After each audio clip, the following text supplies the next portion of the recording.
안녕하십니까. 아는 변호사 TV를 운영하고 있는 법쟁이 김준혁 변호사입니다. 이렇게 이제 저녁에 방송을 준비를 하면서 기존에 매주 수요일 날 오후 2시에 방송해 왔던 것을 이제는 좀 패턴을 바꿔서 저녁에 해달라는 많은 우리 시청자분들의 요청에 따라서 방송을 오후 늦은 시간 또는 저녁 시간으로 옮겨서 한번 진행을 시도를 해보고 있습니다. 어제부터 오늘 갑자기 제가 이렇게 저녁 방송을 시작하게 된 이유가 하나 있습니다. 바로 제가 대한민국 국회 어제 예고드린 대로 국회 국정감사에 과학기술정보방송통신위원회라는 상임위원회 참고인으로 출석 요청을 받아서 나가서 참고인으로 전문가로서 방송통신 관련된 현안에 대한 국회의원의 질의에 답변을 하고 돌아오는 길입니다. 와서 지금 방금 저녁을 먹고 이렇게 제 책상 앞에 앉았는데요. 오늘 제가 참고인으로 출석해서 한 답변 내용이 바로 이 IT 분야 전문지이죠. 지디넷 코리아의 기사로 실렸기에 우리 제 팬들, 시청자분들께 이 내용을 함께 전달해 드리고 동시에 제가 국회에서 답변한 내용이 5G 서비스 이용자들의 피해에 대해서 이게 법률적으로 손해배상 청구가 가능하다라는 말씀을 드렸다는 거고, 불완전한 5G 서비스 제공에 대해서 통신 3사를 상대로 이용자는 1인당 월 5만원에서 최대 10만원 사이의 금액을 손해배상으로 청구할 수 있다라는 말씀을 드렸고, 이제 합산해 보니까 2년 약정을 기준으로 했을 때 약 한 100에서 150만원 정도가 가능하다 최대. 그래서 이 부분을 배상을 해야 된다고 말씀을 드렸는데 해당 언론에서 바로 기사화 시켰기에 이 기사를 소개해 드리는 것으로 이번 시간 시작을 하려고 합니다. 이제 기사가 나오죠. 불완전한 5G 서비스 가입자 1인당 이제 최대 150만원 배상해라 라는 취지의 제목을 뽑아서요. 이 과학기술정보방송통신위원회 종합감사에서 우리 과기정통부죠. 과학기술정보통신부에서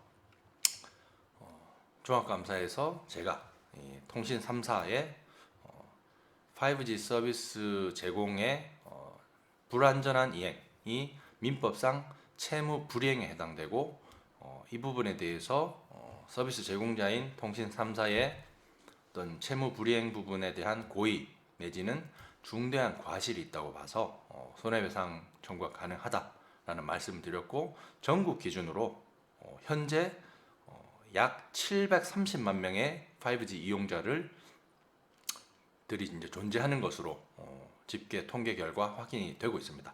그래서 약 700만 명 이상이 본인이 원한다면은 집단 소송을 통해서 5G의 불완전한 이행을 채무 불이행으로 해서 손해배상 청구가 가능하다라는 말씀을 드릴 수 있겠습니다. 제가 했는 발언 내용에 대해서 그대로 언론에서 이제 받아서 기사화 시켰는데, 이동통신 3사가 가입자 1인에게 2년 약정 기준으로 약 100에서 150만 원을 배상해야 된다라고 제가 답변을 했는데요. 법률적으로 불완전한 5G 서비스로 피해를 입은 이용자 얼마를 보상해야 되냐 또는 배상해 줘야 되냐라는 국회의원의 질문이 있었고요. 저는 이 5G 서비스가 당초 이용자에게 광고 고지된 내용과 다르고 약관이나 계약과도 다르게 제공된 만큼 민법상 채무 불이행에 해당한다라고 말씀을 드렸습니다. 여기에 이제 당초 이용자에게 광고 고지된 내용이 통신 3사에서는 LTE보다 20배가 빠르다라고 말을 했지만, 현재 지금 5G 서비스의 그 통신 품질이 불량하다는 것은 너무나 잘 알고 있는 알려진 사실이죠. 심지어는 광고한 그 속도보다 한 100분의 1 정도에 불과한 수준입니다. 이유는 다양하겠지만은, 그래서 애초에 소비자들에게 광고했거나 고지된 내용과도 다르고 약관이나 계약 내용과도 다르게 제공된 만큼 민법상 채무불이행에 얼마든지 해당할 수 있다는 거죠. 그리고 4G, LTE 요금제와 5G 요금제를 비교했을 때 지금 현재 LTE 요금제가 한 5에서 6만 원 정도 평균 요금이 나오고 있고 5G는 10에서 12만 원 정도의 평균 요금을 가지고 있습니다. 차액이 한 5만 원 내지 5만 원 정도 되는 거죠. 5에서 한 7만 원 정도 되는데 그렇게 했을 때 1년에는 한 60만 원에서 한 70만 원 정도 되겠죠. 75만 원 정도. 2년 약정을 기준으로 하면은 120만 원에서 150만 원 정도 될 걸로 봅니다. 그래서 최소 100만 원에서 150만 원 정도의 배당 정도 가능하다. 아이고 갑자기 소리가 터지네요. 그래서 구체적인 금액을 봤을 때 5G 가입자 1인당 월 한 5에서 10만 원 정도의 그러니까 4G와 5G의 차액만큼은 손해배상 청구가 가능하다는 거죠. 2년 약정 기준으로 했을 때는 한 100에서 150만 원 정도의 손해배상 청구가 가능하다라는 말씀을 드렸고 제가 왜 이런 주장을 했느냐, 이 불안전한 5G 서비스에 정부의 책임이 있었다는 거죠. 정부가 5G 주파수를 통신 3사에게 할당할 때 이 5G 망 구축 기간을 유예를 해줬습니다. 상용화 당시에 완전한 기지국 구축에 시간이 필요했다는 거죠. 이거를 정부도 알고 통신 3사도 미리 알았습니다. 그러니까 완전한 기지국 구축을 하기 전까지는 기지국이 제대로 설치되지 않은, 그러니까 커버리지가 100%가 되기 어려운 상황에서 지금 현재 기준으로 한 30% 정도밖에 전국 기준으로 안 되기 때문에 그 정도면은 정상적인 5G 서비스 제공이 어렵다는 것을 정부, 통신 3사가 이미 알고 있었다는 거죠. 그러면은 처음에 광고했거나 또는 약관이나 계약을 통해서 명시했던 계약 내용대로 소비자들에게 서비스 제공이 안 되면은 그에 상응하는 요금 감면 등이 제공돼야 됐지만은 전혀 그런 얘기들은 없었다는 거죠. 그래서 이제 제가 이런 부분에 대해서 통신 3사의 불안전한 이행에 대한 고의 내지는 중대한 과실이 있다고 보고서 이에 대한 손해배상 청구가 가능하다는 말씀을 드렸던 것이고요.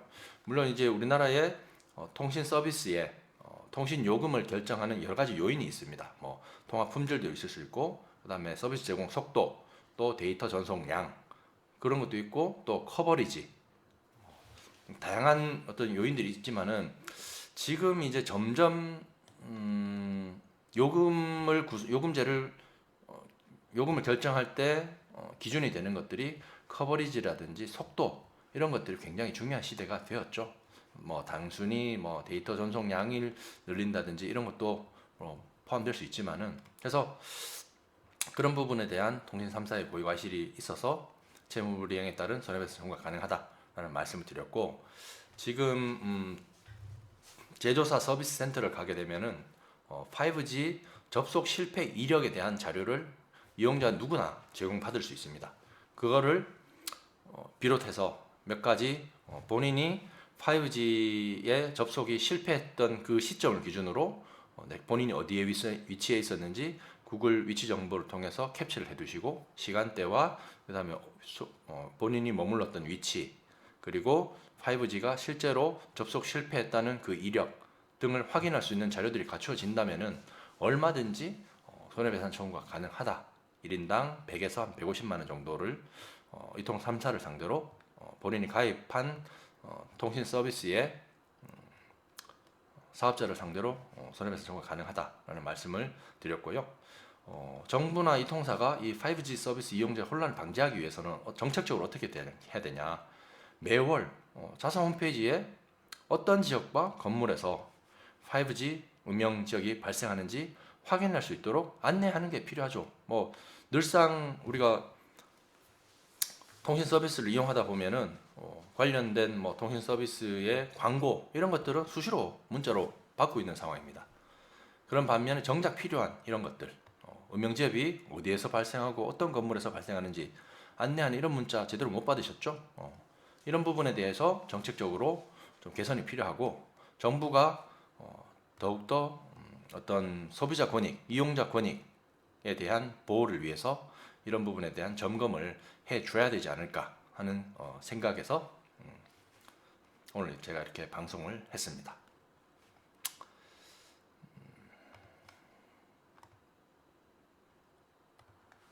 자, 이번에는 제 국회 국정감사 참고인 답변 내용을 또 기사화시킨 어디죠? 예, 디지털 데일리 기사에 대해서 한번 보겠습니다. 예. 뭐 4시 46분이니까 제가 제 기억으로는 4시 반 정도쯤에 국회 국정감사장에서 이제 나왔으니까 아마 제가 다 답변을 하고 바로 기사화 시킨 것 같습니다. 5G 불통 1인당 월 5에서 10만원 손해배상 가능할까라는 제목을 아예 뽑았네요. 통신사 대상으로 5G 가입자 1인당 월 5에서 10만원가량 채무불이행 손해배상 청구가 가능하다라는 주장을 제가 했고요. 참고인으로 출석해서 5G 통신 품질 논란과 관련해서 법률적으로 배상이 가능하다라는 입장을 밝힌 것을 그대로 기사화 시켰네요. 5G 서비스가 통신사 광고와 달리 속도, 통화 품질, 데이터 전송량 수준이 모두 떨어진다라고 제가 말을 하면서 구체적으로 수도권 및 지역 간의 기지국 수가 엄청난 차이를 보이고 4G LTE보다 이 5G가 만구축이 너무나 미흡하다는 거죠. 지금 현재 LTE 만구축 이행률을 보면은 전국에 한 98%, 99% 정도에 이르고 있습니다. 사실상 뭐 음영지역이 거의 발생하지 않는 수준인 반면에 그것도 4G LTE 같은 경우에는 처음에 주파수를 할당받고 만구축 시작한 지 1년 만에 그 정도 수준의 음영지역이 거의 사라질 정도의 만구축 이행 실적을 기록한 반면에 5G 같은 경우는 지금 1년 반 넘었죠. 1년 반이 넘었는데 전국 만구축 현황이 한 30% 채 안 되죠. 그리고 심지어는 전국 대비 기준을 했을 때 옥내 기지국 설치 현황이 3%에 불과하다는 겁니다.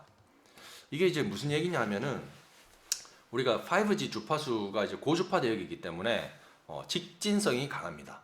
이 직진성이 강하다는 것은 어떤 장애물을 만났을 때 통과할 수 있는 비율이 떨어진다는 거거든요.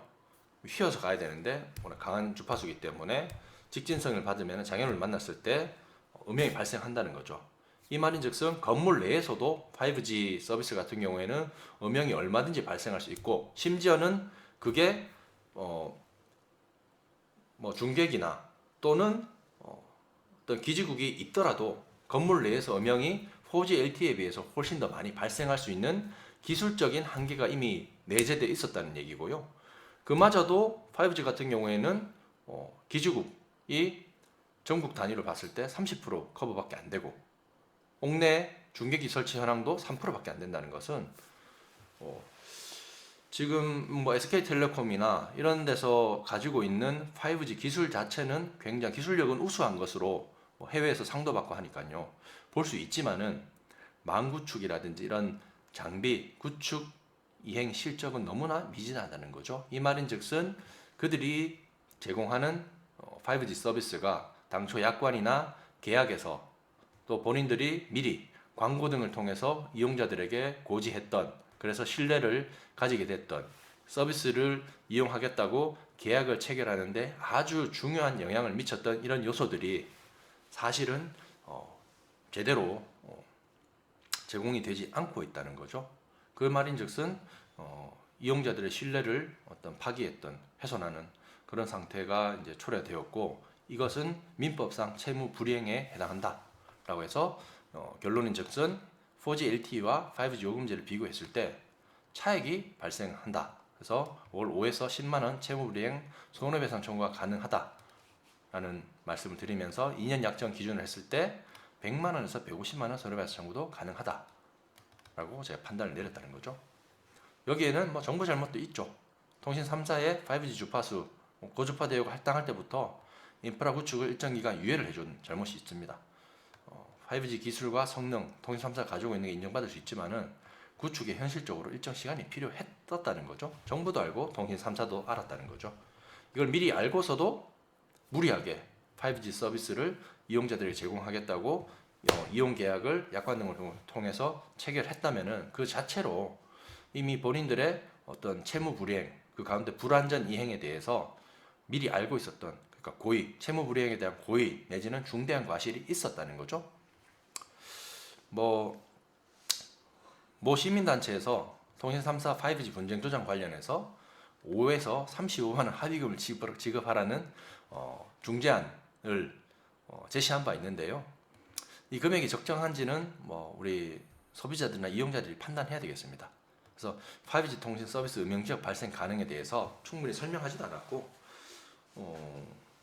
이용자들로서는 이 부분, 그러니까 내가 살고 있는 지역 그리고 건물에서 5G 통신 서비스가 음영이 발생해서 제대로 이용할 수 없다, 또는 이용하더라도 몇 퍼센트 정도의 5G 접속 실패 이력이 발생하는지에 대해서 미리 고지를 받았고 알고 있었다면은 5G 서비스 가입 계약을 체결하지 않았다는 거죠. 이것은 계약 체결에 있어서 중요한 사항을 통신 3사가 제대로 그 서비스 이용자들에게 고지하지 않았던 그런 잘못이 있다고 보고, 이것은 실제로 본인들이 원활한 5G 서비스를 제공하지 않은 그 채무 불이행뿐만 아니라 우리가 이제 계약을 체결하는 과정에서 부수적으로 요구되는 설명 의무라는 게 있습니다. 이 말인즉슨 아까 말씀드린 5G 통신 서비스 음영지역 발생 가능한지, 그리고 내가 거주하고 또 실제로 사는 지역과 건물에서 내가 5G 서비스를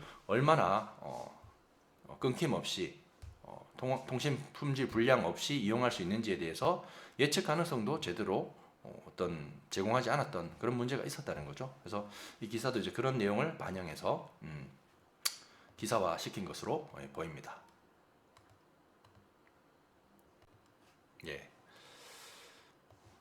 2020년 8월 31일 기준으로 5G 기지국 설치 현황이라는데 한번 보실까요?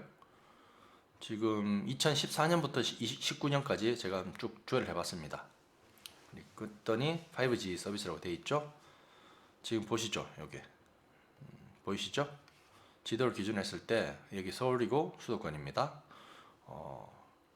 이 색이 붉을수록, 빨간색에 가까울수록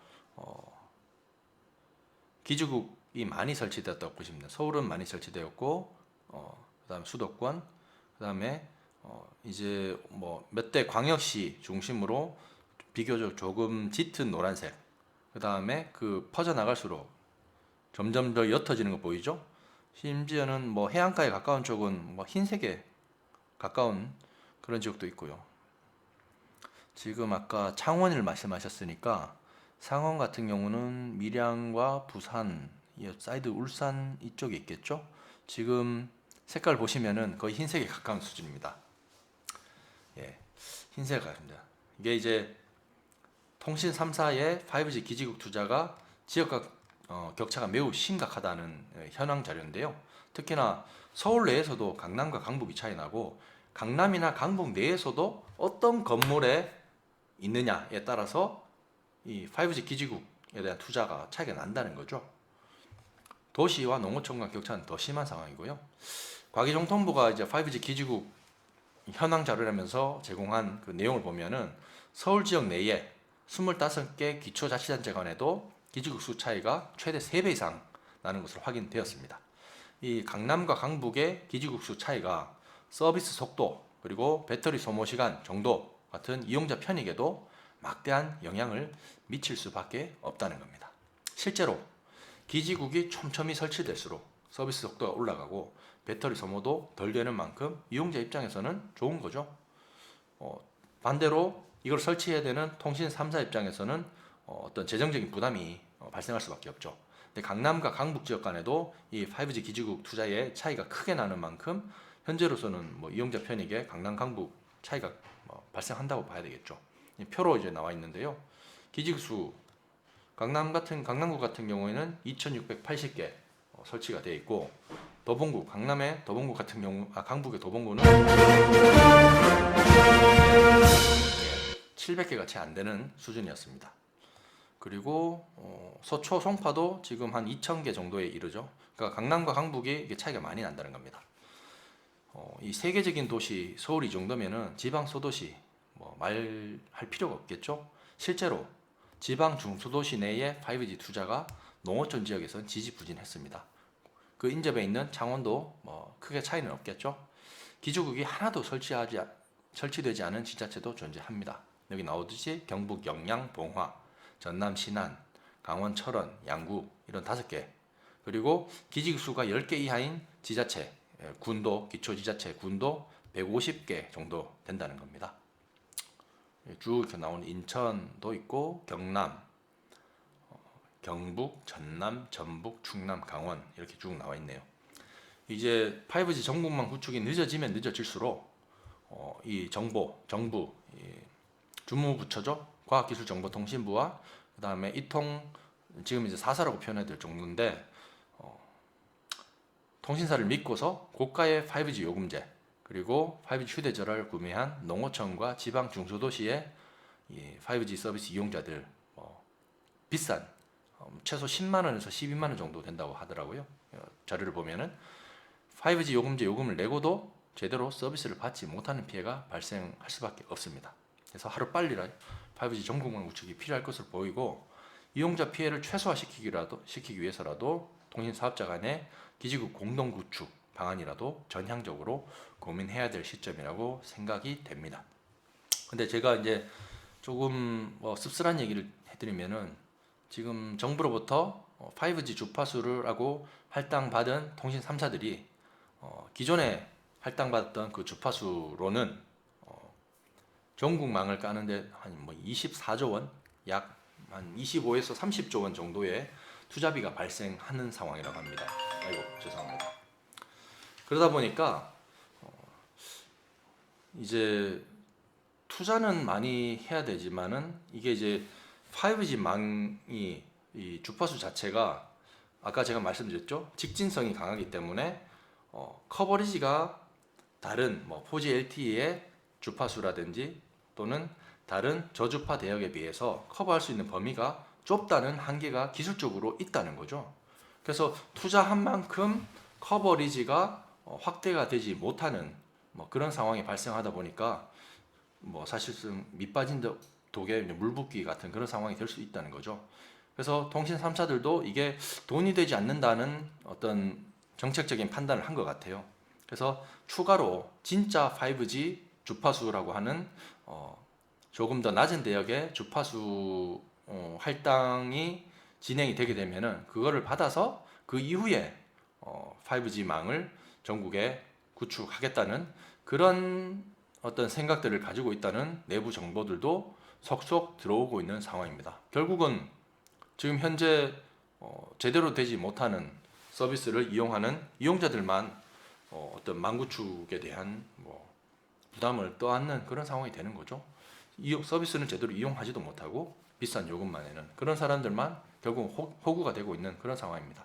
그래서 이런 부분에 대해서 하루빨리 어떤 대책 마련을 통해서 통신사들이 애초에 정부와 통신사들을 믿고서 5G 서비스에 가입한 이용자들에게 그들의 피해가 계속 확대되지 않도록 어떤 대처가 필요할 것 같고요. 그와 별개로 이 5G 서비스 이용자들 같은 경우에는 아까 말씀드렸던 통신 3사의 채무 불이행, 고의 내지는 중대한 과실로 인한 채무 불이행에 대해서 집단 손해배상 청구가 가능할 것으로 보이기 때문에 법률 전문가의 조력을 받아서 본인이 어떤 손해를 받은 부분에 대해서 배상 청구 등 권리 보호를 받는 방안을 찾으시기를 권유를 드립니다.